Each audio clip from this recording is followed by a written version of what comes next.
तो नमस्कार दोस्तों, कैसे हो आप सब। आज हम लोग स्टार्ट करने वाले हैं mutual inductance between two long air cored solenoid. इससे पहले हम लोगों ने सिंगल एक एयर कोर्ड सोलेनॉइड में कितना सेल्फ इंडक्टेंस होता है ये निकाला था, लेकिन अब हम एक पास दो सोलिनॉइड रखेंगे, एयर कोर्ड सोलिनॉइड रखेंगे और एक में करंट फ्लो करा के दूसरे में ईएमएफ इंड्यूस कराएंगे और उससे हम म्यूचुअल इंडक्टेंस निकालेंगे बिटवीन द टू कॉइल्स। ठीक है, तो देखिए उसके लिए हमें दो सोलिनॉइड्स की जरूरत पड़ेगी जिसका लेंथ सेम होगा L, और सोलिनॉइड्स को हम S1 और S2 से शो करेंगे।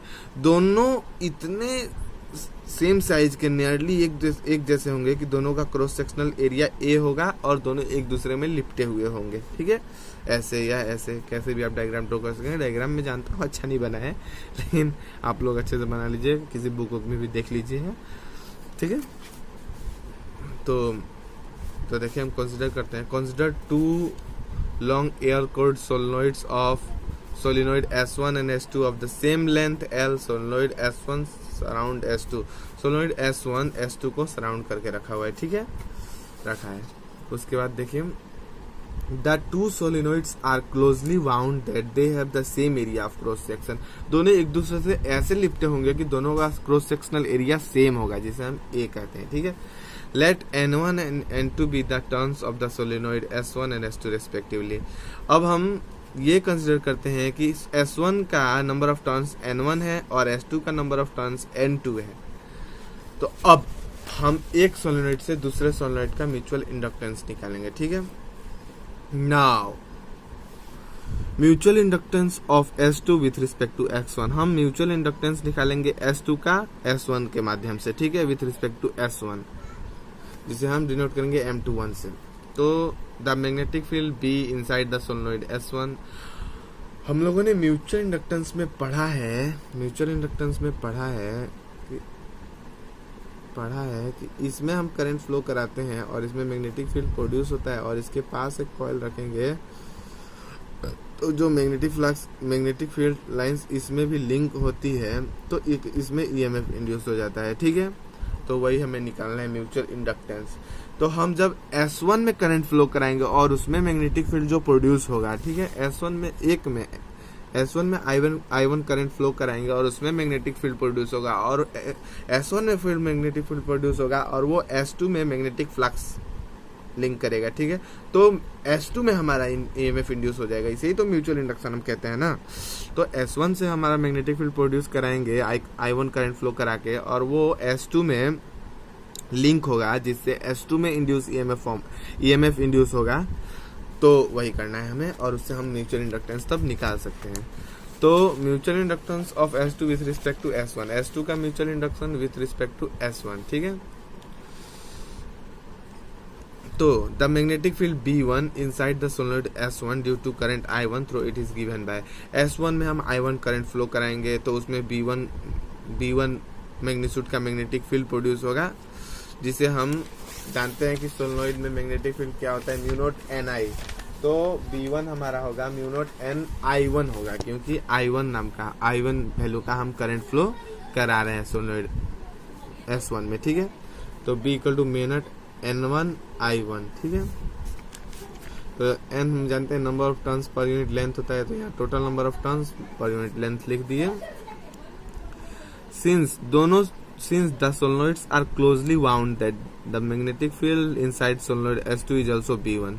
तो दोनों सोलिनॉइड्स मैं पहले ही बता चुका हूँ कि दोनों सोलिनॉइड एक दूसरे ऐसे लिपटे होंगे कि दोनों का same area of cross section होगा और दोनों एक दूसरे के इक्वली होंगे। तो S1 में प्रोड्यूस हो रहा है हमारा मैग्नेटिक फील्ड, वो S2 में लिंक होगा ही होगा। ठीक है, तो solenoids are closely bound, magnetic field inside solenoid S2 is also B1। S2 में भी जो मैग्नेटिक फील्ड होगा वो B1 ही होगा। तो अब हम number of flux then magnetic flux linkage with each turn of S2, हम S2 में कितना मैग्नेटिक फ्लक्स लिंक हो रहा है ये का वैल्यू निकालेंगे। तो हम S2 में मैग्नेटिक फ्लक्स निकाल रहे हैं, इसलिए यहाँ ∅2 होगा और उसमें कौन सा मैग्नेटिक फ्लक्स लिंक कर रहा है, मैग्नेटिक B1 का मैग्नेटिक फ्लक्स लिंक हो रहा है। तो B1 area of each turn, पर एक टर्न का एरिया कितना होगा, प्रत्येक टर्न का एरिया कितना है। तो क्रॉस सेक्शनल एरिया हम जानते हैं कि A है, हम लोगों ने कंसिडर किया है। तो phi T equal to B1A, यही होगा हमारा फ्लक्स। B1 का वैल्यू बैठाएंगे और यही फ्लक्स लिंक हो रहा है हमारा S2 सोलेनोइड में due to magnetic field produced in S1 में मैग्नेटिक फील्ड प्रोड्यूस हुआ और उसका मैग्नेटिक फील्ड S2 में लिंक हो रहा है, जिससे मैग्नेटिक फ्लक्स हो रहा है, और मैग्नेटिक फ्लक्स का हम वैल्यू निकाल दिए B1A। ठीक है, तो B1 का वैल्यू पुट किए और B1 का वैल्यू हम लोगों ने जानते हैं कि B1 equal to mu naught N1 I1 होता है, म्यू नॉट NI होता है, तो N और N1 I1 सोलेनोइड S1 का होगा, नंबर ऑफ टर्न्स और करंट। तो ऐसे हमारा फाई 2 निकल गया। और हम फिर 4 N टर्न्स के लिए करेंगे, 4 N टर्न्स के लिए करेंगे, तो हम जानते हैं कि N2 फाई 2, तो 4 N टर्न्स हम जानेंगे N2 फाई 2। हम लोगों ने म्यूचुअल इंडक्टेंस में पढ़ा है कि N2 मतलब N phi is directly proportional to I। जितना करंट फ्लो होगा उतना मैग्नेटिक फील्ड प्रोड्यूस होगा और उतना ही मैग्नेटिक फ्लक्स लिंक होगा उस कॉइल के अंदर। तो N phi is directly proportional to I, तो N फाई हम म्यूचुअल इंडक्टेंस में I1, ठीक है, ये 2 होता है। ठीक है, तो हम म्यूचुअल इंडक्टेंस में M पुट करते हैं। ठीक है, एक कांस्टेंट बताते हैं जिसे हम mutual inductance coefficient of mutual inductance कहते हैं, और ये हमारा फॉर्मूला निकलता है। तो हम जानते हैं कि N2 phi 2 equal to M21 I1 current flow हो रहा है सोलेनोइड S2 में और वो लिंक कर रहा है S1 में।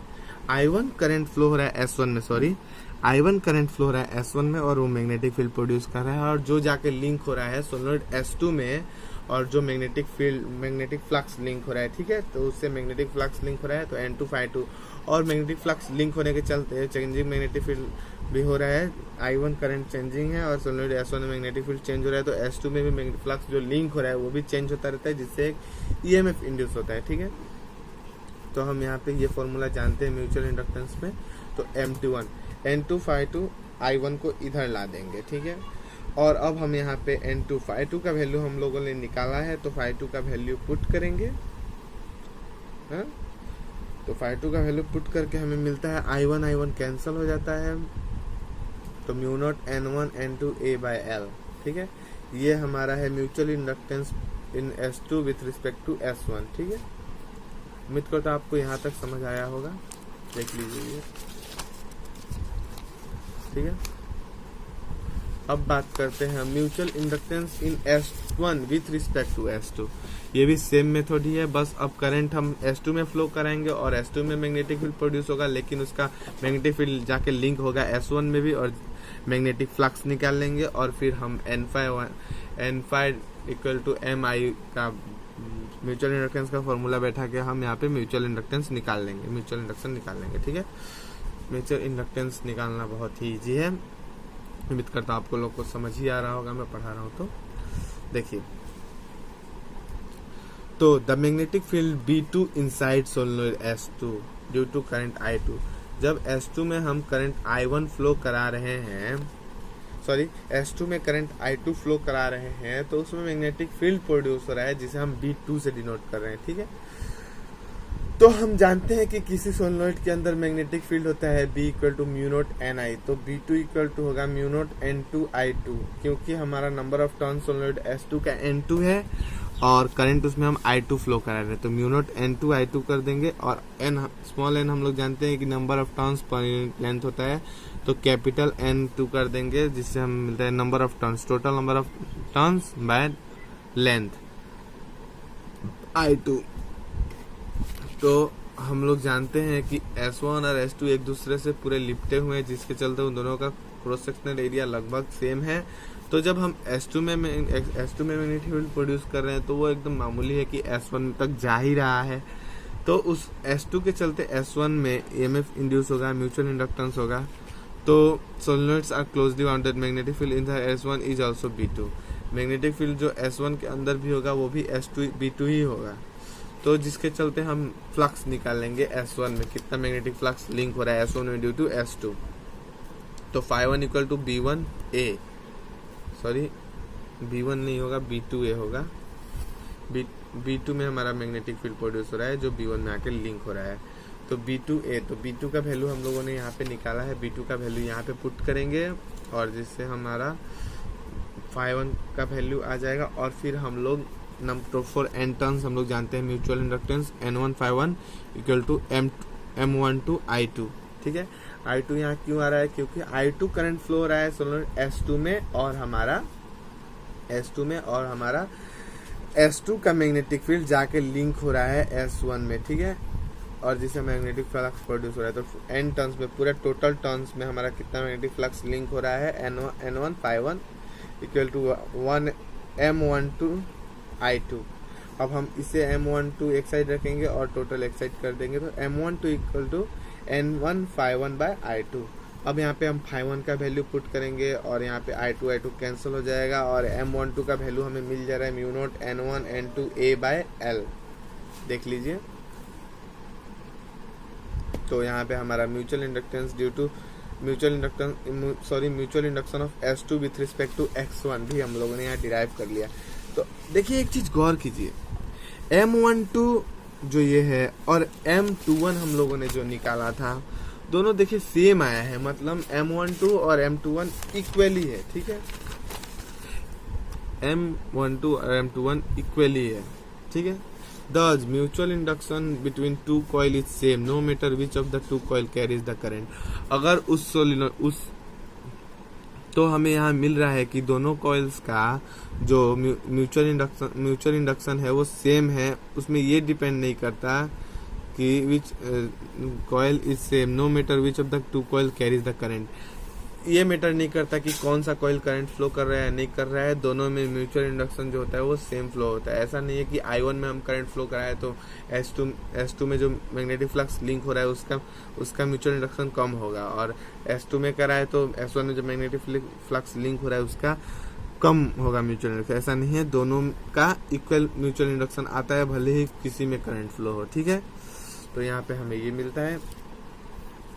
और अगर if the solenoids carry a core of relative permeability mu R, अगर सोलेनोइड जो है अगर कोर ऑफ रिलेटिव परमिलिटी को कैरी करता है तो हमारा वहाँ पे म्यू आर से एक प्रोडक्ट करा देंगे। ठीक है, तो mu R N1 N2 A by L हमें यहाँ पे मिल गया M।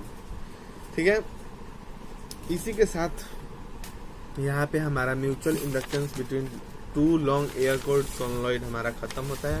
उम्मीद करता हूँ कि आपको डेरिवेशन समझ आया होगा।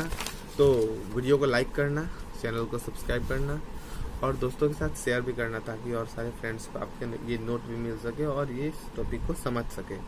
तो अभी के लिए इतना ही, तो थैंक यू। सब्सक्राइब करना बिल्कुल नहीं भूलना और बेल आइकन जरूर दबाना, ताकि मैं जब भी वीडियो छोड़ूं तो सबसे पहले नोटिफिकेशंस आपको मिले और आप वीडियो को पहले देख सको। तो अभी के लिए इतना ही, थैंक यू।